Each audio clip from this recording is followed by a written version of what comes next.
Hello friends, my name is Shayla and today I'm here to wrap up my weekly reads for you. So this last week I didn't read too much manga. I reread one volume and read another one, but outside of that it's been a very book heavy week and I'm actually okay with that. I'm a little overwhelmed by my physical book TBR at times.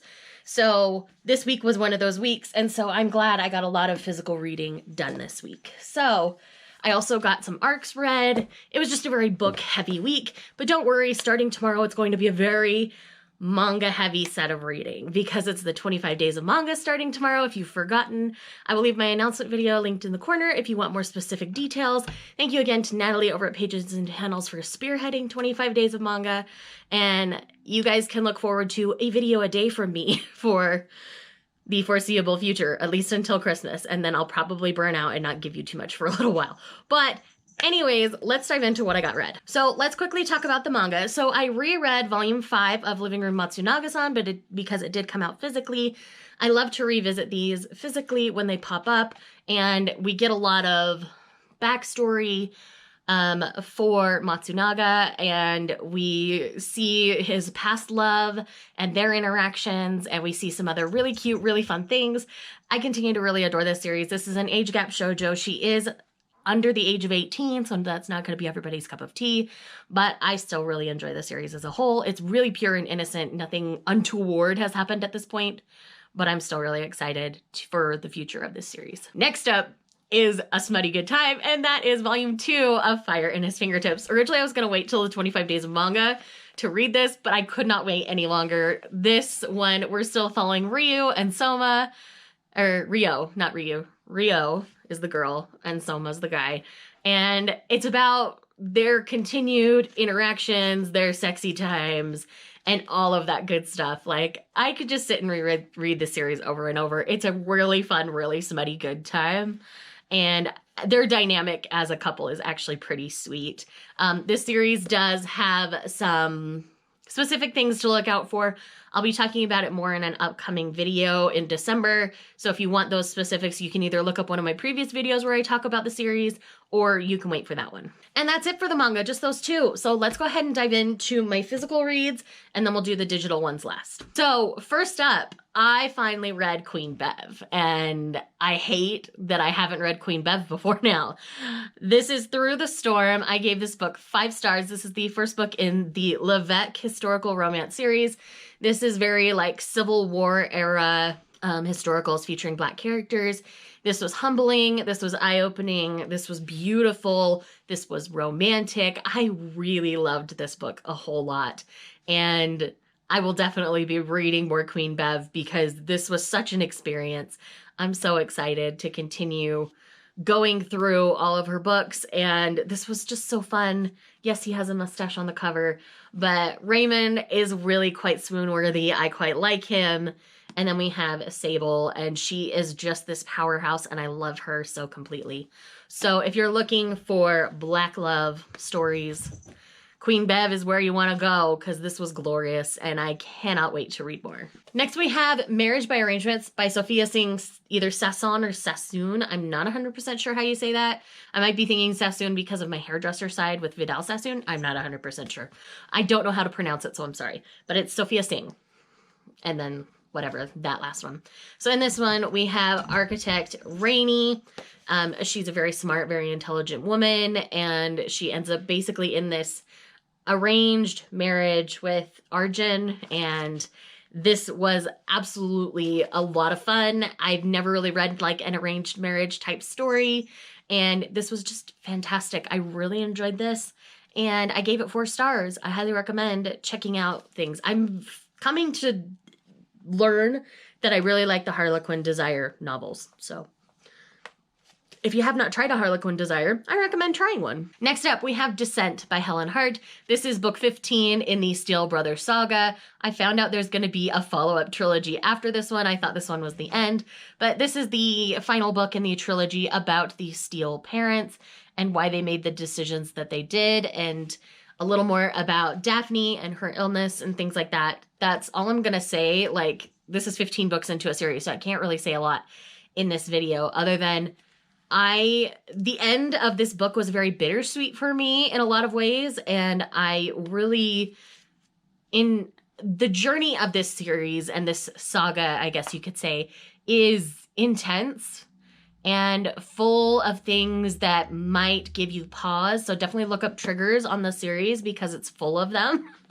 And I don't want to go down the list here because I'll be here for 5 minutes. So basically, if you're sensitive, this is probably not the series for you.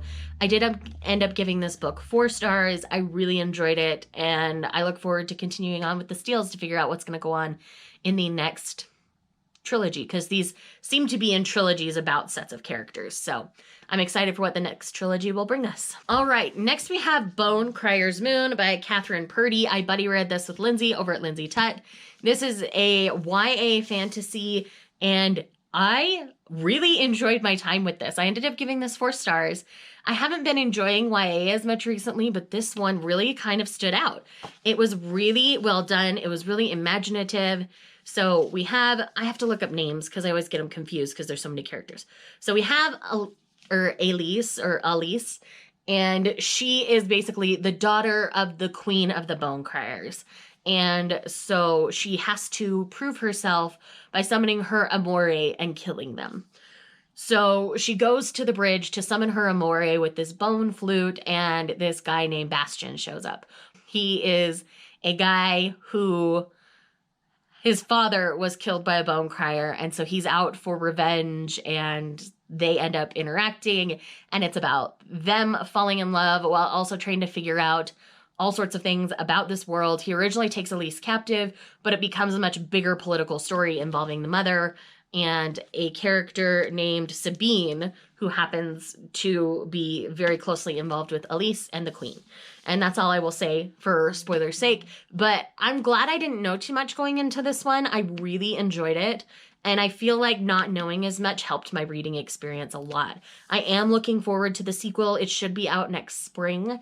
So I definitely recommend checking out the series because, man, I have not been enjoying YA much lately, but I did read quite a bit this week that I ended up enjoying.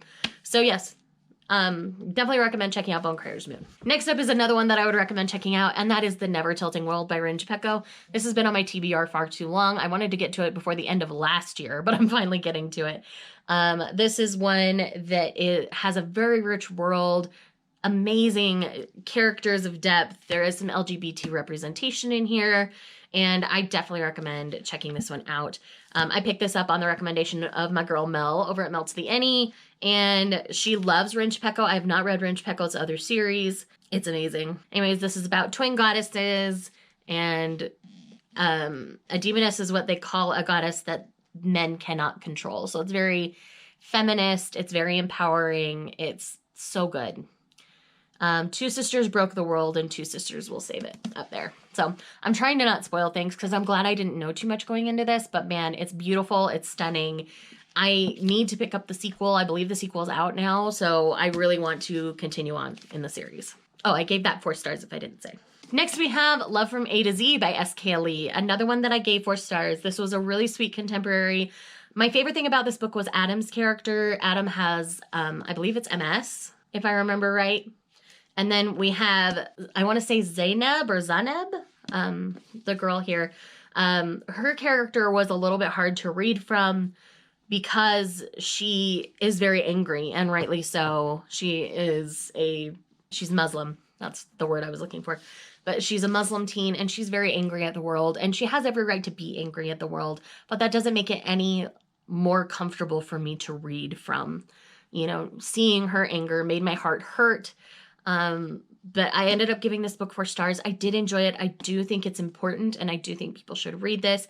Again, this is another one that's been on my TBR far too long, and I'm glad I finally got to it. Next up, we have a gift from a friend, and that is Comeback by Lynn Ashwood and Rachel Rose. This is a K-pop centered novel in which we're following Emery. Emery is living his dream as an idol, but there's a lot of extra pressures that come with it that he didn't initially sign up for. So he gets a little respite from that when he meets up with Alana and gets to know her, and he kind of gets to escape the pressures of being an idol. This does talk very heavily about idol culture. There are some triggers for things that idols have to deal with the fame, with body image, things like that. So if you are sensitive, please look up triggers.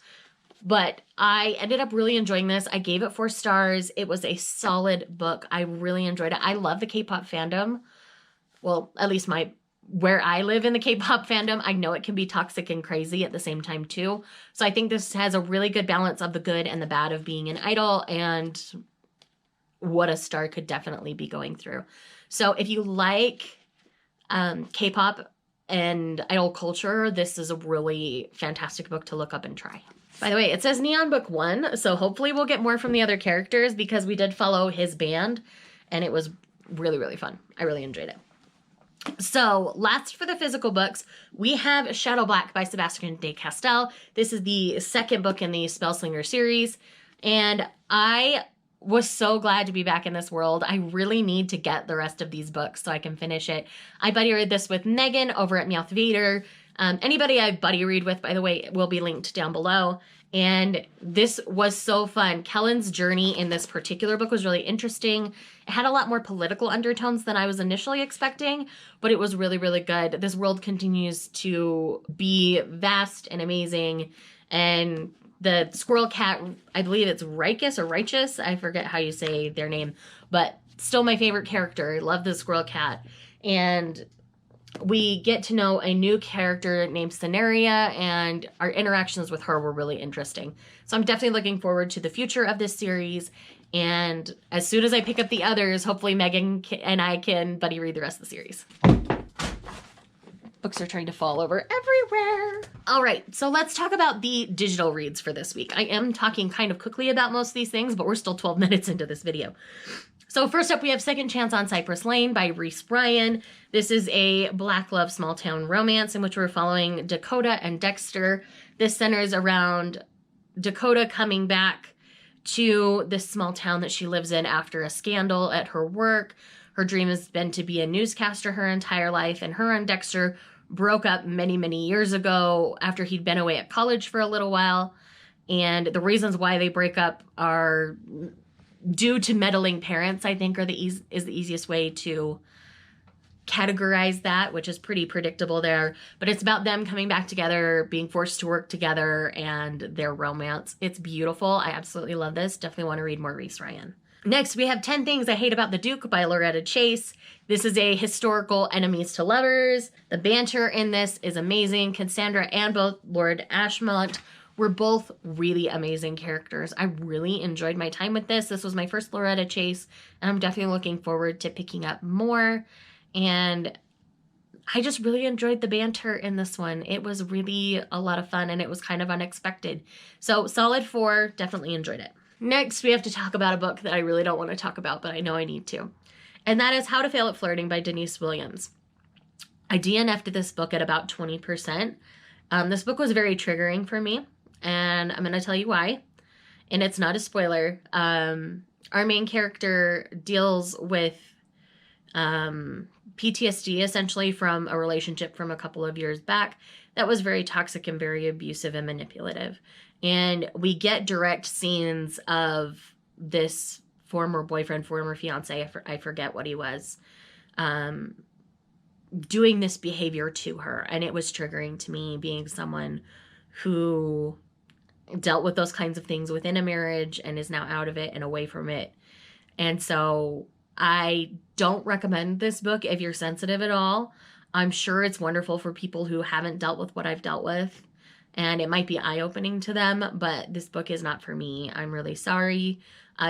This book has been getting a lot of hype and a lot of buzz, and I really wanted to love it. But sadly, this book was not the book for me. So I hope that it's the book for somebody else. But if you are a victim of domestic abuse, you'll probably want to pass on this book, because I was definitely triggered by the language that the former boyfriend used. So now that that's done, let's move on to something a little happier. Let's move on to my 5-star read from the week, and that is When a Rogue Meets His Match by Elizabeth Hoyt. This is book 2, I think, in the Grey Court series. So in this one, we have Messalina and we have Gideon. Messalina is basically forced to marry Gideon because Gideon is her uncle who's in charge of everything's henchman. And the only way her uncle can keep Gideon is by giving Mezzalina to Gideon. So it has very much this like undertone of Beauty and the Beast, which is like my jam and my crap, and y'all know it. But Gideon as a character, I ended up really loving and rooting for from the beginning, which surprised me. And then Mezzalina is great. She is strong. She will do what she has to do, and she's beautiful as she does it. I absolutely adore both of these little fictional humans. They're amazing. I loved it so much. Definitely recommend checking out this. I think I've read the first book in the Grey Court series, but I want to reread it. It's been a while. So I'm definitely excited for that. I'm collecting some Elizabeth Hoyt backlists because I really enjoy her writing. But yes, I gave this new book 5 stars. It's out tomorrow, I believe. Definitely pick this one up. Next, we have The Wife He Needs by Brenda Jackson. This is a new book in the Harlequin Desire line coming out in December. I believe it's mid-December, like the 15th. And this is about how, let's see, what's his name? I wrote down their names to make sure I kept them all straight. So we have Garth. And Garth is a man of wealth. He's almost 40. He's in his late 30s. And he has decided he's finally ready to settle down. He's good in his career. He's solid in a lot of ways. And he's ready to take that next step. So he goes to a matchmaker type agency and sets up this trip, I think in Spain, to spend a couple of weeks with this woman that he was a really good match with. And he ends up no-showed by this woman. And so he convinces Reagan, his longtime friend and the pilot of his private airplane, to stay the couple of weeks with them, and it's their romance. It's a friends to lovers. It's beautiful. I loved it so much. Highly recommend it. Definitely going to be reading more Brenda Jackson as fast as possible. I do have the Catalina Cove books on my physical TBR, so I'm hoping to sneak 1 or 2 of those in this month. In December, I should say, because it's still November. Next, we have Off Limits Attraction by J.C. Lee. This is coming out again like December 15th. Another one in the Harlequin Desire line. And this is about Jihei and Colin. They basically work for competing film companies, and they end up partnering together on a project that they're both passionate about, having to deal with their respective cultures. I believe it's Korean culture, if I remember correctly. And this has very strong notes of family, good and bad of family, and it's amazing. Their romance was steamy. It was lovely. I ended up really enjoying this. Solid 4 stars. And then last but not least for this week, which was the last thing that I read, if I remember correctly, the order in which I read things. And that is This Cowboy Is Mine by R.C. Ryan. I gave this 5 stars. I absolutely adored this cowboy romance. In this one, we have Kirby and Casey. And Kirby and Casey love nature. Kirby is the girl. Kirby, she was in the city for a long time and she hated it. So she's come back to Wyoming. She took a pay cut to do it. And she is genuinely excited to be back in Wyoming. She's out doing some surveying about some wild horses. And she ends up trapped in a snowstorm in a cave along with Casey. Casey is a veterinarian. He looks after the wild horses and those kinds of things. And Casey is in this cave nursing this injured colt. And so Casey and Kirby are snowed in this cave. It's forced proximity. It's amazing. I loved it. So if you like survival or snowed in kind of stories, this one's great. It's not really a Christmas book, but it's like snowed in and survival, and it's amazing. I loved it. 5 stars. Definitely recommend checking it out. It will be out mid-December, so I definitely hope you guys give this one a read because I'm so glad I did. So that's it for this week. Thank you guys so much for watching this video. You will be seeing a ton more manga coming up, I promise, but you will still be seeing books as well. I'm trying to keep a good balance of everything. So thank you guys so much for watching this video. I will see you guys tomorrow with the beginning of the 25 days of manga. Bye.